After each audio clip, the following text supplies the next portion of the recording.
Sami Sheenwari, difficult morning for Afghanistan, but a very good afternoon. What went well for you today?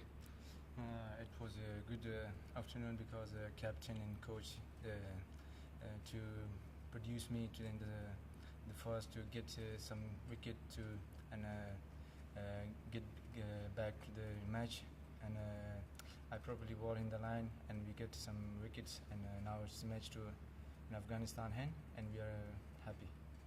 And there seemed to be a lot of turn on the pitch for you. Did you find it much better for the spinners today? Yeah, first news just not moving straight, quite bowling little bit. The ball was holding, and spin was going to more, and then later start the spinning, and I get the wicket in the right line in the page, and we get it.